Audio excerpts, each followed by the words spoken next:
সবাই ইউটিউবে দিচ্ছেন, টিভিতে আর প্রচার করার আপনাদের সেই সাহসটা নেই। আমাদের সেই সাহস আছে বলে আজ আমরা রাস্তায় দাঁড়িয়ে মিছিল করছি। আমার অনুভূতি, আমার মেয়েকে নিয়ে দাঁড়িয়েছি অন্যান্য বাবা মাকে আহ্বান জানানোর জন্য। আর ঘরে বসে থাকার সময় নেই এবং আমরা আমাদের সকল সন্তানের নিরাপত্তা চাই। আমরা এখানে নিঃস্বার্থভাবে দাঁড়িয়েছি। আমাদের যত ভাই বোনদের, নিরস্ত্র ভাই বোনদের যে গুলি করে মারা হয়েছে, তাদের কোনো দোষ না থাকা সত্ত্বেও যে গুলি করে মারা হয়েছে, প্রত্যেকটা মা বাবার যে ট্রমা, এখন আমরা সেই বাবা মাদেরকে নিয়ে আজ দাঁড়িয়েছি। এখন এটা জাতীয় আন্দোলন এবং আমরা এই সরকারের পতন চাই। সত্যের পথে দাঁড়ান, লেজুর বৃত্তি করা কোনো সাংবাদিকের কাজ হতে পারে না।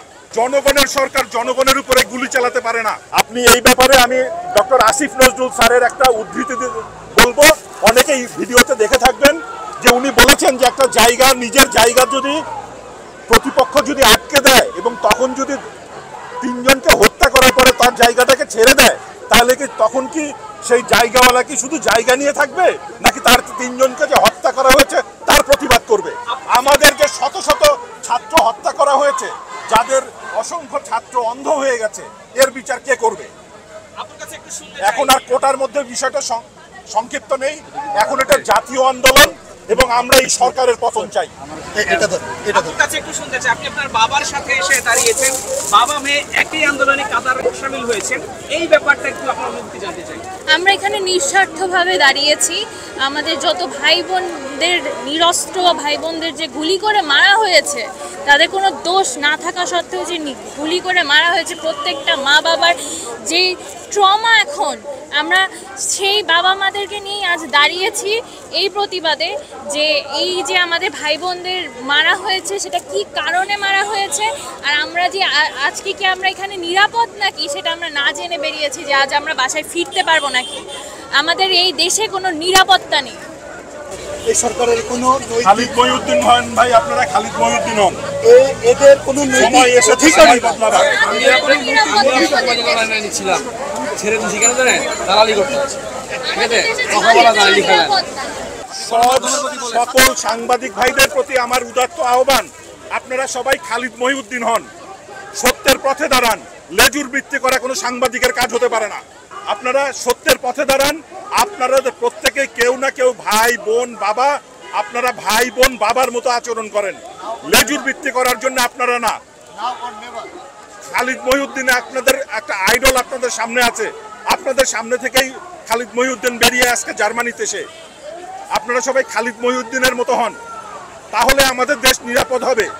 কতজন সাংবাদিককে তারা অত্যাচার করবে, মারবে। আজকে যেরকম লাখো লাখো লোক রাস্তায় নেমেছে, আপনাদের জন্যও আমরা দাঁড়াবো। আপনারা লেজুর বৃত্তি পরিহার করুন। আপনারা কোনো নিউজ ঠিক মতো আপনারা পাবলিশ করেন না। এইভাবে কতদিন? এই সাংবাদিকদের দুই ধারা, টেলিভিশনের ক্যামেরাকে অ্যাভয়েড করেন, তারা টেলিভিশনের প্রচার করে না, ইউটিউবে দিয়ে থাকে। টেলিভিশনে কোনো নিউজ দেয় না তারা। আপনারা কারো ভাই বোন বাবা, আপনারা আপনাদের চরিত্র পাল্টান। একটা দেশ এইভাবে চলতে পারে না। জনগণের সরকার জনগণের উপরে গুলি চালাতে পারে না। ছাত্রদের উপরে আর্মি, দেশে যুদ্ধ নামেনি। বিজিবি, আজকে ছাত্রদের বিরুদ্ধে বিজিবিকে নামানো হয়েছে, আর আমাদের সীমান্তে আমাদের লোককে হত্যা করা হয়। এটা কোন ধরনের দেশ আমরা বাস করছি? হিরো আলমের সাথে ভোট জালিয়াতি করে মন্ত্রী হতে হয়। আমার অনুভূতি, আমার মেয়েকে নিয়ে দাঁড়িয়েছি অন্যান্য বাবা মাকে আহ্বান জানানোর জন্য। আর ঘরে বসে থাকার সময় নেই এবং আমরা আমাদের সকল সন্তানের নিরাপত্তা চাই। আমার আসলে কিছু বলার নেই। যা হচ্ছে দেশে, নিজের দেশ বলে এটাকে আর মনে হচ্ছে না। আমি নিঃস্বার্থহীনভাবে এখানে দাঁড়িয়েছি আমার বাবার সাথে। একমাত্র এই যে আমাদের যে 3 দফা দাবি, সেখানে আমি দাঁড়িয়েছি এই দাবির একজন হিসেবে। আমি চাই যে আমি এই দেশে নিরাপদ থাকি। যে দেশটা আমার জন্য নিরাপদই না, আসলে সেই দেশের মানুষদেরকে, যে আপনাদের ভিতর মতন সবাই ইউটিউবে দিচ্ছেন, টিভিতে আর প্রচার করার আপনাদের সেই সাহসটা নেই।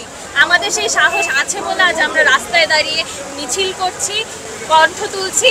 তো আপনাদের আহ্বান করব আমি, যে আপনারা ভাই প্লিজ টিভিতে দেন, মানুষদের একটু জানান দেশে কি হচ্ছে। দেশের অবস্থা স্বাভাবিক না।